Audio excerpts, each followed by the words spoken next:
Good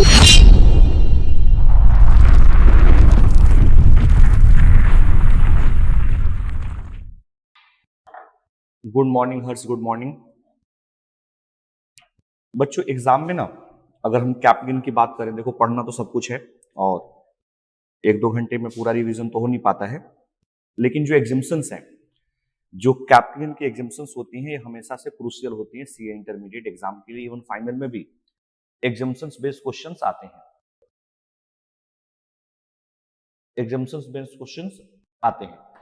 तो मैंने आज सोचा कि क्यों ना जो 3 एग्जाम्शंस हैं काफी इंपॉर्टेंट, उसको हम लोग कवर अप कर लें। तो मैं 54 एसी और 54 एफ आप लोगों को रिवाइज कराऊंगा। 54 एसी और 54 एफ। चलिए स्ट्रेट फॉरवर्ड हम लोग सेक्शन 54 पे आ जाते हैं। सेक्शन 54 एग्जाम में मोर देन 90% चांसेस होते हैं कि इन 3 एग्जाम्शन से एक क्वेश्चन आ जाए। एग्जाम्शंस में सबसे इंपॉर्टेंट बात यह होती है कि एग्जाम्शंस क्लेम करने के लिए कंडीशंस क्या है, मतलब who is eligible for claiming exemption under section 54, 54 AC, 54 F. तो सबसे पहले तो हमें ना एलिजिबिलिटी क्राइटेरिया पता होना चाहिए। क्या ये एग्जाम्शन सबको मिल जाएगा या कुछ लोगों को मिलेगा? देखो ध्यान से, कहता है कि अगर आप 54 क्लेम करना चाहते हैं तो जो 54 की एग्जाम्शन है ना, वो सिर्फ इंडिविजुअल एचयूएफ को अवेलेबल होगा। हम सिर्फ इंडिविजुअल एचयूएफ को 54 की एग्जाम्शंस देंगे और किसी को ये एग्जाम्शन नहीं मिलने वाला। तो एग्जाम में हमें बहुत ध्यान देना है कि जब भी 54 के इंडिकेशंस आए जरूर चेक कर लें, या कोई भी एग्जाम्शन आप देने जाएं 54 में तो आपको ये ध्यान रखना है कि जो एसएससी है वो एलिजिबल है या नहीं है। तो जब हम 54 की बात करेंगे, 54 एफ की बात करेंगे, अभी हम लोग पढ़ेंगे 54 एफ। 54 एफ में भी जो एलिजिबल एसएससी है ना, वो इंडिविजुअल एचयूएफ है। हाँ, 54 ईसी जब करेंगे तो वहां हम पढ़ेंगे कि ऑल एसएससी या कौन एलिजिबल है, वो एक अलग बात है। लेकिन जब हम बात करेंगे 54 में हम देखेंगे कि एलिजिबल एसएससी कौन है, इंडिविजुअल एचयूएफ। चलिए दूसरा, इसको ना लॉन्ग टर्म कैपिटल गेन आना चाहिए। मतलब अगर मैं सीक्वेंस बनाऊं तो एक इंडिविजुअल एचयूएफ, फोकस आपको इंडिविजुअल पर रखना है क्योंकि आपके एग्जाम में मैक्सिमम क्वेश्चन इंडिविजुअल बेस आते हैं। तो सबसे पहले इंडिविजुअल एचयूएफ को ना एक लॉन्ग टर्म कैपिटल गेन आना चाहिए। एमसीक्यू में पूछ सकता है कि क्या शॉर्ट टर्म कैपिटल गेन से हम 54 एफ दे दें, 54 दे दें? The answer is no. आपको जो 54 की एग्जाम्शन मिलती है ना, वो लॉन्ग टर्म कैपिटल गेन से मिलती है। दूसरा ध्यान रखने वाली बात है कि लॉन्ग टर्म कैपिटल गेन कोई भी नहीं होना चाहिए, ये रेजिडेंशियल हाउस प्रॉपर्टी से आना चाहिए। ये रेजिडेंशियल हाउस प्रॉपर्टी से आना चाहिए, मतलब वो हाउस सेक्शन 22 में एसेस होता हो ट्रांसफर करने से पहले। असेस अंडर सेक्शन 22 होता हो ट्रांसफर होने से पहले। अब 22 में असेस बोल रहा हूं मैं, अब 22 में एसेस तो भी होता था ना जिसको आपने कमर्शियल पर्पज के लिए दिया है। तो अगर आपने 22 में आज से पहले, बेचने से पहले अगर आपने 22 में उसको कवर किया है, तो यहां से जो लॉन्ग टर्म कैपिटल गेन आएगा वो 54 के लिए एलिजिबल होगा। तो ध्यान दीजिएगा, ये 3 एलिजिबिलिटी क्राइटेरिया आपको सबसे पहले ध्यान रखना है। नंबर 1, इंडिविजुअल एचयूएफ को 54 मिलेगा, लॉन्ग टर्म कैपिटल गेन से मिलेगा, और वो long term capital gain residential house property को ट्रांसफर करके आया। ठीक, इन 3 बातों पे मेन क्वेश्चन में तो काम आएगा ये, साथ में एमसीक्यू का भी कोई क्वेश्चन इसके ऊपर पूछ सकते हैं। तो जो हम लोग कैपिटल गेन से 54 की एग्जाम्शन क्लेम करते हैं, उसके लिए हमारा इंडिविजुअल एचयूएफ होना जरूरी है, हमारे पास लॉन्ग टर्म कैपिटल गेन होना जरूरी है, और वो long term capital gain residential house property से होना जरूरी है। ठीक है, अब देखिए यहां से हमको लॉन्ग टर्म कैपिटल गेन आ गया। जैसे मान लीजिए मैं एक एग्जांपल ले लेता हूं कि मैं एक इंडिविजुअल हूं, मुझे एक पूरा बंद, जब जाओगे ना पूरा लगा देना। हमको एक लॉन्ग टर्म कैपिटल गेन हुआ है, और ये लॉन्ग टर्म कैपिटल गेन हुआ है रेजिडेंशियल हाउस प्रॉपर्टी से। रेजिडेंशियल हाउस प्रॉपर्टी से लॉन्ग टर्म कैपिटल गेन हुआ है। मान लीजिए कैपिटल गेन 3,24,00,000 है। मुझे 3,24,00,000 का लॉन्ग टर्म कैपिटल गेन हो गया रेजिडेंशियल हाउस प्रॉपर्टी से। अब देखो,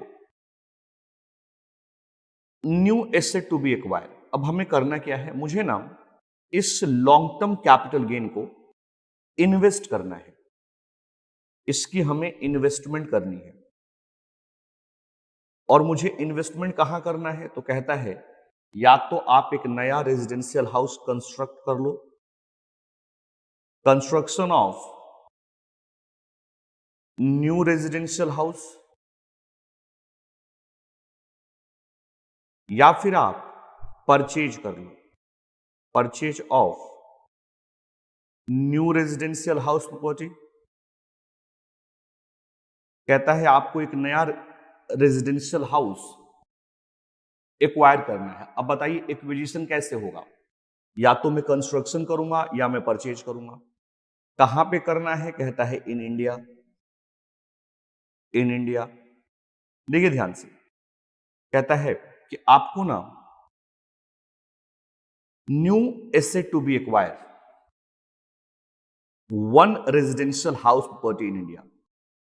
one residential house property India, exemption आपको एक मकान की मिलेगी, वो भी जब आपने इंडिया में परचेज किया है, एक मकान की, जहां where the amount of capital gain exceed 2 crore. अब देखो मेरे केस में 3,24,00,000 का लॉन्ग टर्म कैप गेन है।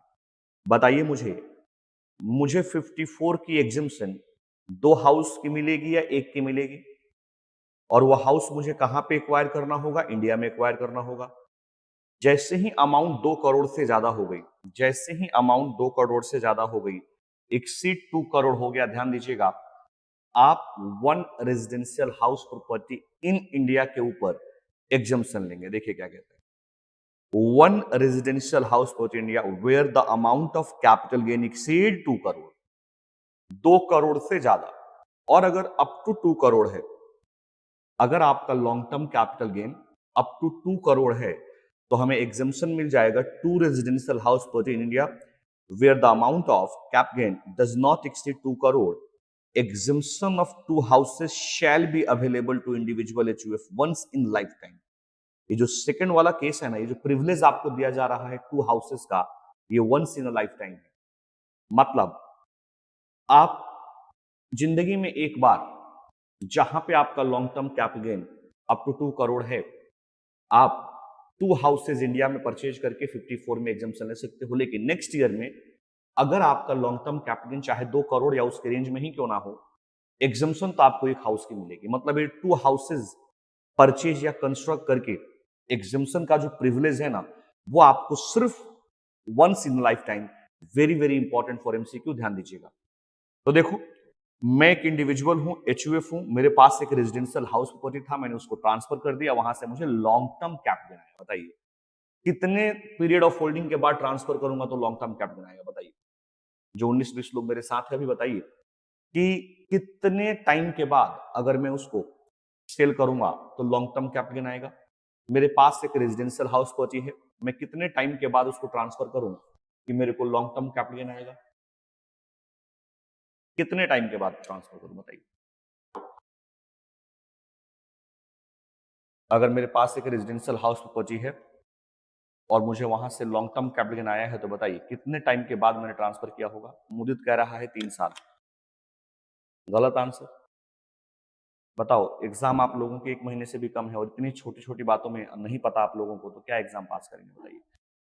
पढ़ा था आप लोगों ने लैंड बिल्डिंग बोथ के लिए 24 मंथ होता है। पढ़ा था आप लोगों ने period of holding land building both के लिए 24 मंथ होता है, 2 साल होते हैं। 36 महीने कहां से हो जाएंगे यार, बताइए। 2 ईयर्स आपके पास पीरियड ऑफ होल्डिंग का चार्ट बना हुआ है। कुछ केसेस में 12 मंथ थे, कुछ केसेस में 24 थे, कुछ में 36 थे। लैंड बिल्डिंग के लिए कितना था? 24 मंथ, मतलब 2 ईयर्स। तो देखिए, अगर आपका period of holding more than 24 month है तो हमें लॉन्ग टर्म कैपिटल गेन आ गया होगा।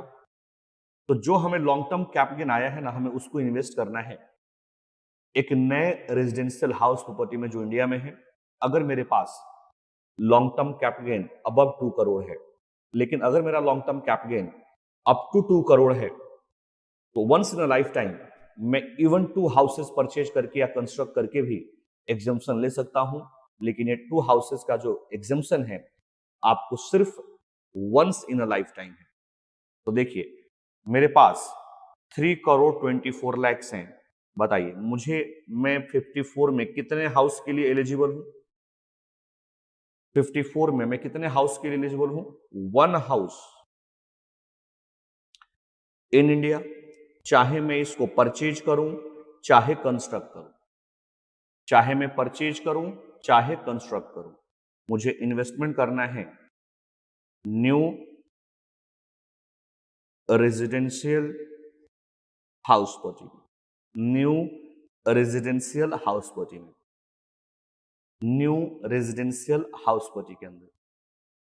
क्योंकि मेरा long term capital gain more than 2 crore है, तो मैं maximum 1 residential house in India या तो परचेज कर लूंगा, या यहां पे 1 आएगा, है ना, 1 न्यू रेजिडेंशियल हाउस प्रॉपर्टी, या तो मैं इसको परचेज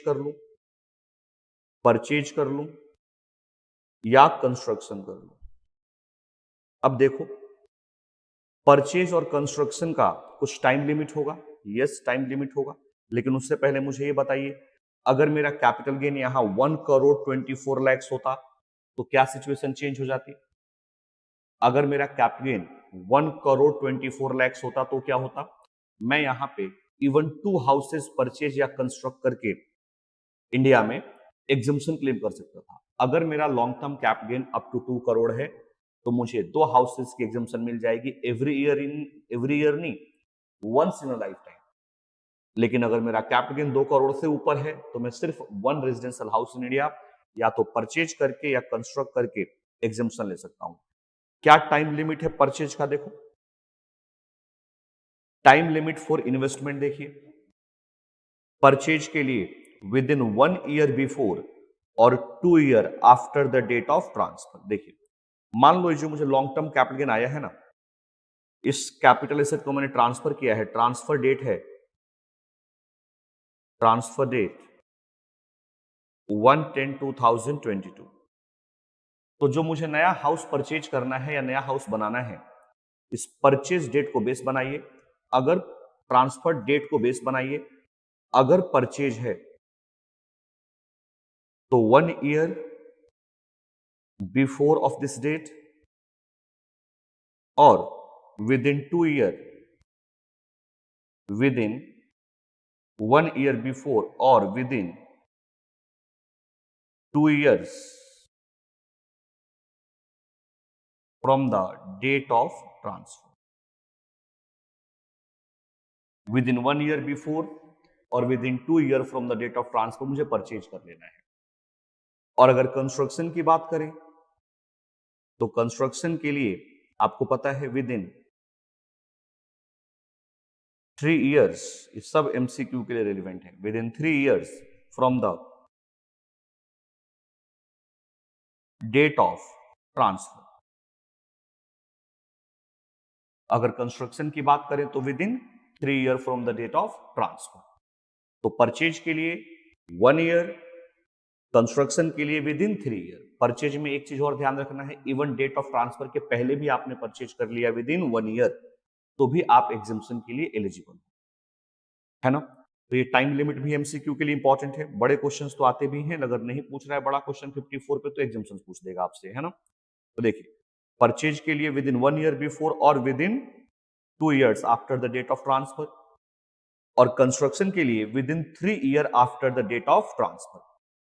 लेकिन यहां पे ना एक प्रैक्टिकल प्रॉब्लम आता है, जैसे आप लोगों को मैंने क्लास में डिस्कस किया था कि देखिए, अगर मेरा प्रीवियस ईयर 22-23 है,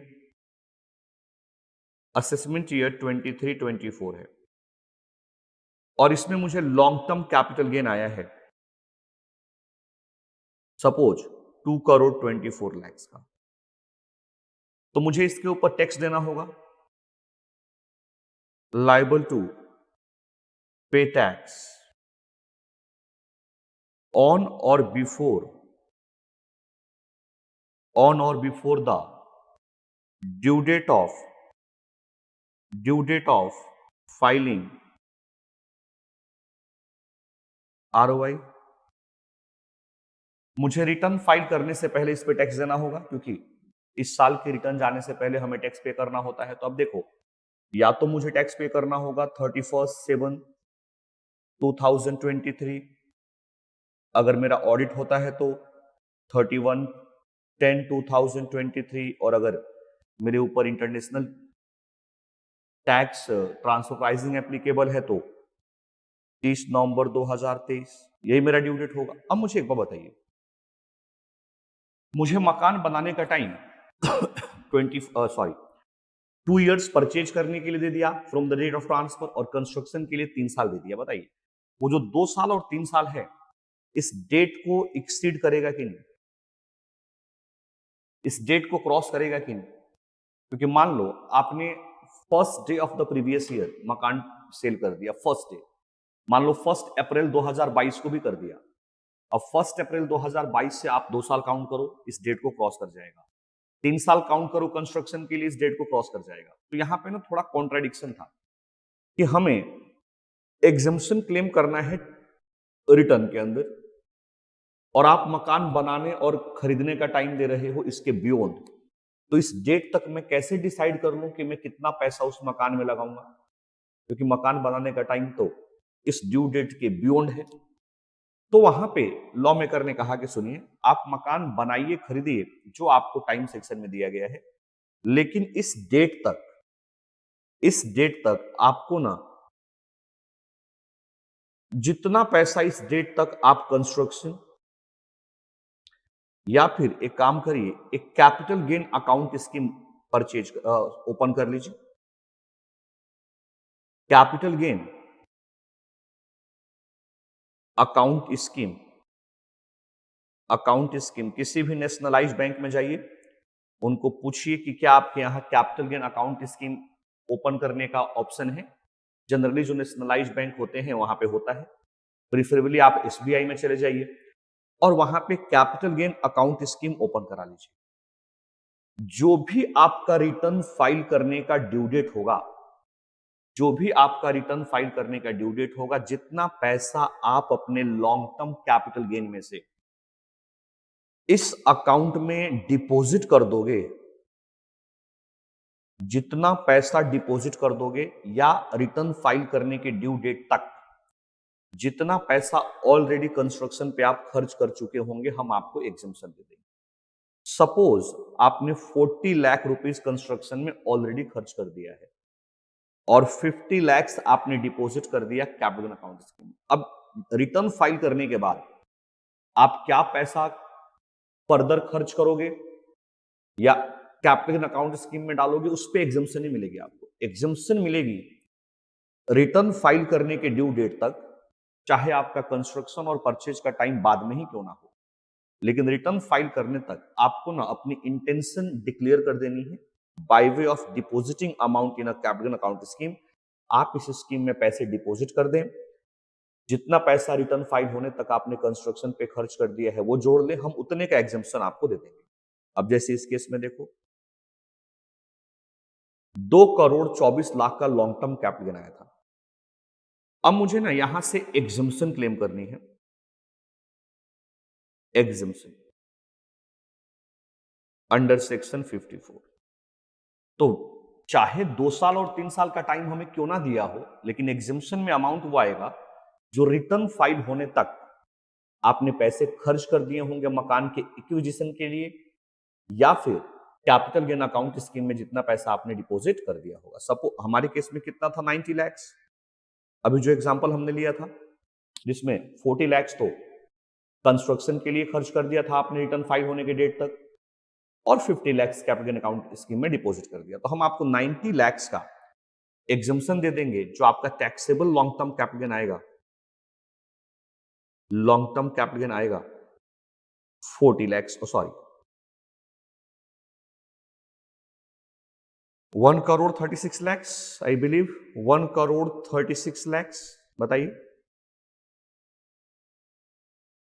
क्योंकि आपने रिटर्न फाइल होने तक जो पैसे खर्च किए और कैपिटल गेन अकाउंट स्कीम में जो पैसे डिपॉजिट किए वो ऐड करके 90 लाख ही था।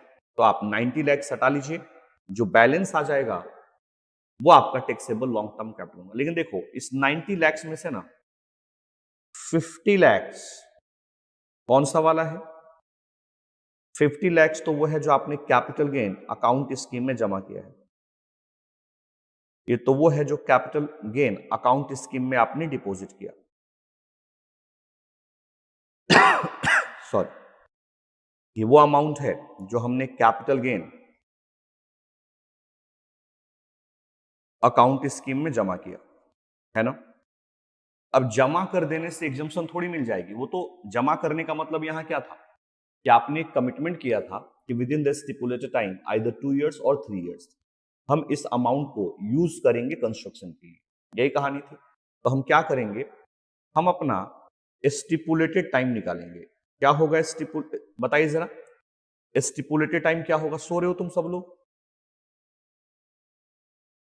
स्टिपुलेटेड टाइम बताए कोई? With in the stipulated time हमें इसको खर्च करना है 50 लाख को। बताओ what is the stipulated time here? कैसे थक गए तुम लोग? थोड़े दिन रह गए हैं। याद रखिए जिस टाइम पे थक गए उसी के आगे तो रिजल्ट है। थकना नहीं है। मुझे मालूम है कि इस टाइम पे आकर हर बच्चा एग्जॉस्ट हो जाता है, पढ़ने का मन नहीं करता, किताबों से नफरत हो जाती है, इतना पढ़ चुके होते हैं। लेकिन इसी के आगे तो रिजल्ट है ना। जिस दिन आपको लगे कि आप थकने लगे हो, समझ जाना मंजिल पास है। तो प्लीज वहां से वापस मत हट जाना, हिम्मत मत हार जाना, थोड़ा टाइम और रह गया है ना। बताइए what is the stipulated time? तुम लोगों का देखो इसीलिए रिस्पॉन्स नहीं आता ना, इसीलिए टीचर वीचर लोग आते नहीं रिवीजन कराने के लिए। बहुत ज्यादा रिवीजन का शेड्यूल तो 10-12 बच्चे आके जुड़ जाते हैं, पता नहीं क्या चलता है तुम लोगों के मन में। अगर 150-200 बच्चे हैं और टीचर रिवीजन का शेड्यूल दे रहा है तो बच्चों को आके रिवीजन करना चाहिए, चाहे किसी भी पेपर का हो, और थोड़ा इंटरेक्टिव होना चाहिए ना। सर सीजी एग्जामिनेशन के लिए देखो, स्टिपुलेटेड टाइम का मतलब है डेट ऑफ ट्रांसफर के 2 साल और 3 साल, जो भी कंस्ट्रक्शन और परचेज करने के लिए टाइम लिमिट दिया गया था वहां तक, जो भी परचेज और कंस्ट्रक्शन के लिए टाइम लिमिट दिया गया था। देखो वानी ने बिल्कुल सही कहा, अगर परचेज है तो within 2 years from the date of transfer, और अगर कंस्ट्रक्शन है तो within 3 years from the date of transfer. Within 3 years from the date of transfer. अगर आपने इस 50 लाख रुपए को within the stipulated time purchase और कंस्ट्रक्शन के लिए खर्च कर दिया तो बहुत अच्छी बात है। लेकिन बताइए अगर खर्च नहीं किया तो वो डिफॉल्ट तो है ना।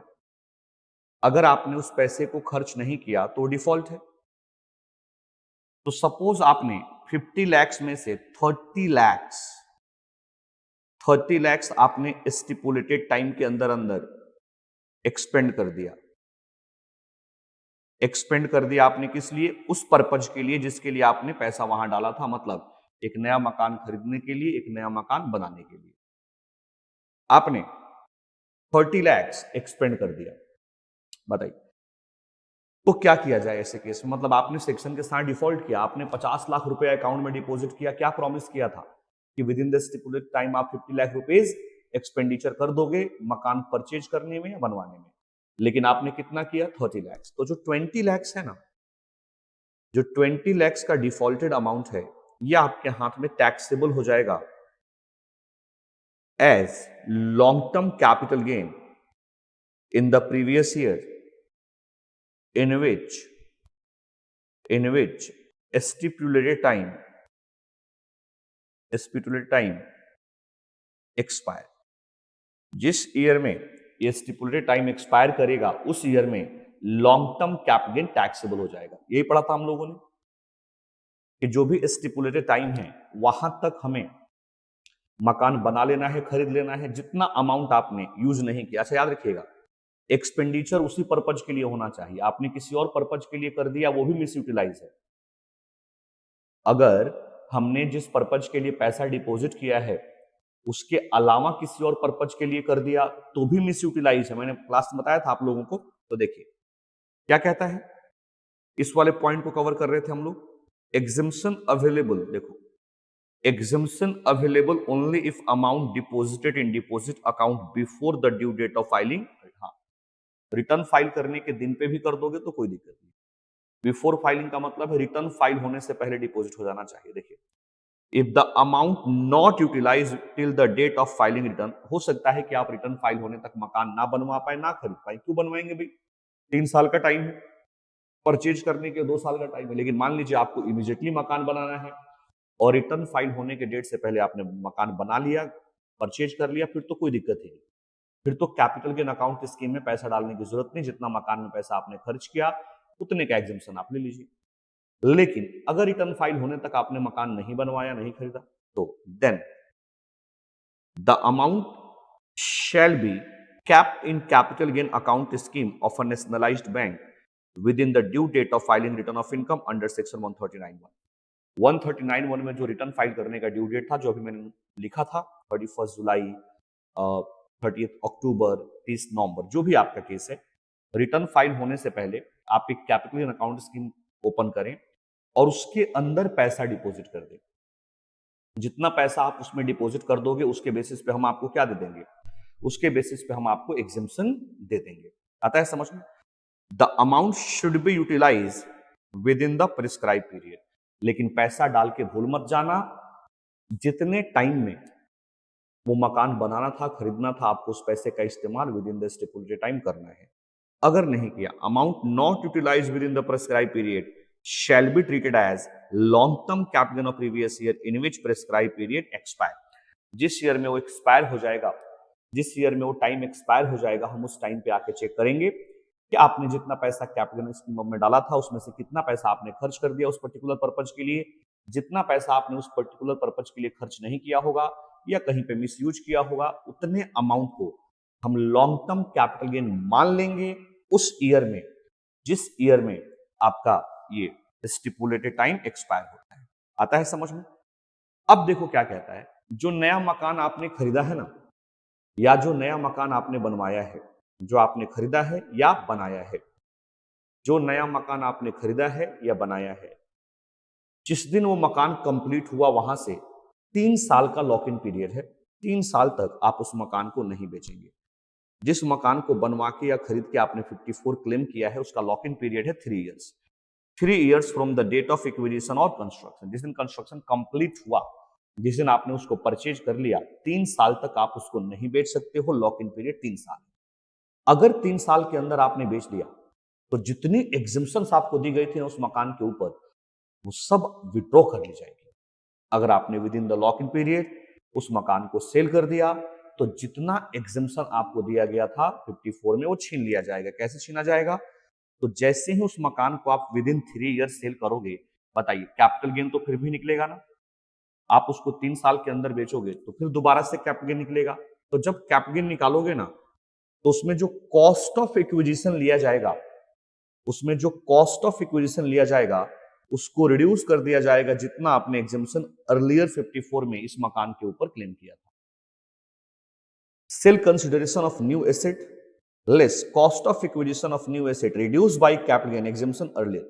चाहते तो अलग अलग भी कर सकते थे, लेकिन इन्होंने कॉस्ट में एडजस्टमेंट कर दिया कि जैसे ही आप उसको उस मकान को 3 साल के अंदर बेचोगे, आपने इस सेक्शन के साथ डिफॉल्ट कर दिया और उस केस में हम आपका एग्जेम्पशन जो पहले दिया था ना उस मकान के ऊपर, इस मकान को जब बेचोगे 3 साल के अंदर अंदर, तो इसका जो कॉस्ट ऑफ एक्विजिशन आप लोगे वहां से हम रिड्यूस कर लेंगे। सर जो कॉस्ट ऑफ एक्विजिशन लेंगे उसमें इंडेक्सेशन मिलेगा? बिल्कुल मिलेगा। अगर क्योंकि क्या बोला है 3 साल के अंदर, तो मान लो आप 2 साल के बाद बेचते हो तो लॉन्ग टर्म आ जाएगा। तो पहले आप कॉस्ट ऑफ एक्विजिशन को घटा लोगे, उसके बाद इंडेक्सेशन की बात करोगे। पहले हम कॉस्ट ऑफ एक्विजिशन में से एग्जेम्पशंस को विड्रॉ कर लेंगे, फिर इंडेक्सेशन की बात करेंगे। ठीक है अभिषेक, पहले हम एग्जेम्पशंस के अमाउंट को हटा लेंगे, उसके बाद फिर इंडेक्सेशन की बात करेंगे। अगर 2 साल के बाद इसको सेल किया गया है तो क्योंकि लॉक इन 3 साल है।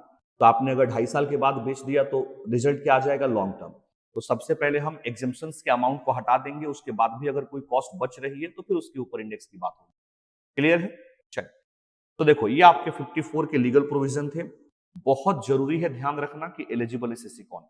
एक इंडिविजुअल एचयूएफ जिसको लॉन्ग टर्म कैपिटल गेन आया है रेजिडेंशियल हाउस प्रॉपर्टी को ट्रांसफर करके, तो जो लॉन्ग टर्म कैपिटल गेन है ना, वो एलिजिबल है 54 के लिए। एलिजिबल है, मिलेगा नहीं मिलेगा उसके लिए और भी कंडीशंस हैं। But what is the eligibility criteria? SSC must be individual HUF, long term capital gain must be long term capital gain and should arise from transfer of residential house property. अब देखिए, अगर मैं eligible हूं तो जो long term capital gain आया है उस पैसे को मुझे इन्वेस्ट करना है एक या दो residential house property within India. One कब? जब मेरा long term capital gain more than 2 crore है। और अगर मुझे मेरा long term capital gain up to 2 crore है तो once in a life time मैं 2 हाउसेज इन इंडिया परचेज या कंस्ट्रक्ट करके एग्जेम्पशन क्लेम कर सकता हूं। लेकिन कॉन्ट्राडिक्शन ये है कि यहां पे ना एग्जेम्पशंस के लिए जो नए मकान के खरीदने या बनवाने का जो टाइम लिमिट दिया गया है वो विद इन 2 इयर्स और 3 इयर्स दिया गया है। लेकिन एग्जेम्पशन क्लेम करना है मुझे आईटीआर के अंदर, और आईटीआर की डेट पहले आ जाती है और एग्जेम्पशन कंस्ट्रक्शन की डेट आगे निकल जाती है। तो उस केस में रिटर्न फाइल होने की डेट है ना, काफी क्रूशियल है। जो रिटर्न फाइल होने की डेट है वहां तक जितना पैसा हम कैपिटल गेन अकाउंट स्कीम में डिपॉजिट कर देंगे अकाउंट ओपन करके, या जितना पैसा कंस्ट्रक्शन पे हम खर्च कर लेंगे, उसके बेसिस पे आपको एग्जेम्पशन मिल जाएगा। अगर आपने रिटर्न फाइल करने से पहले मकान बना लिया, खरीद लिया, फिर तो बात ही खत्म। लेकिन अगर आपने पैसा कैपिटल गेन अकाउंट स्कीम में डिपॉजिट करके एग्जेम्पशन लिया है तो आपको ध्यान रखना है जो 2 साल और 3 साल की टाइम लिमिट है उस पैसे को उस टाइम लिमिट में आपको यूज करना है। अगर यूज कर लिया मकान बनाने के लिए, खरीदने के लिए, कोई इश्यू नहीं है। लेकिन अगर आपने उसका इस्तेमाल किसी और पर्पज के लिए कर दिया या नहीं यूज किया तो जितना मिस यूटिलाइज या नॉन यूटिलाइज होगा, जिस ईयर में आपका स्टिपुलेटेड टाइम एक्सपायर होगा, वो उस ईयर का लॉन्ग टर्म कैपिटल बन जाएगा। जो नया मकान आप परचेज कर रहे हैं या बनवा रहे हैं जिसपे आपने 54 क्लेम किया है, अगर आपने उसको विद इन 3 ईयर सेल कर दिया तो जो एग्जेम्पशन आपको दी गई थी इस मकान के ऊपर वो आपसे छीन ली जाएगी। और जब इस मकान को आप 3 साल के अंदर बेचोगे तो कॉस्ट ऑफ एक्विजिशन में से हम रिड्यूस कर देंगे व्हाट, जितना 54 में आपको एग्जेम्पशन इस मकान पे दी गई थी। तो ये आपका 54 मैंने रिफ्रेश करा दिया। बताइए, समझ में आता है? ये हम लोगों ने 54 रिफ्रेश कर लिया। अगर 54 का क्वेश्चन आ जाए कोई दिक्कत नहीं है। याद रखिएगा, अगर मकान के कंस्ट्रक्शन के लिए मैंने लैंड भी परचेज किया है, मकान के कंस्ट्रक्शन के लिए अगर मैंने लैंड भी परचेज किया है तो लैंड की कॉस्ट 54 में एग्जेम्पशन के लिए काउंट की जाएगी। अगर आपने मकान बनाने के लिए जमीन खरीदी है तो जमीन की जो कॉस्ट है ना वो भी वहां पे काउंट की जाएगी। बताओ, अगर मैं फर्स्ट फ्लोर, मेरे पास पहले से मकान है और मैं फर्स्ट फ्लोर बना लेता हूं, क्या फर्स्ट फ्लोर की एग्जेम्पशन मुझे मिल जाएगी? यस, फर्स्ट फ्लोर भी एक मकान है। आपने अपने मकान के अंदर कोई फ्लोर एक्सटेंड कर लिया, एक्सटेंशन कर दिया उसका, वो भी 54 के लिए काउंट होगा। अगर बिल्डिंग बनाने के लिए, घर बनाने के लिए आपने जमीन भी परचेज किया है तो जो लैंड की कॉस्ट है ना 54 में काउंट की जाएगी।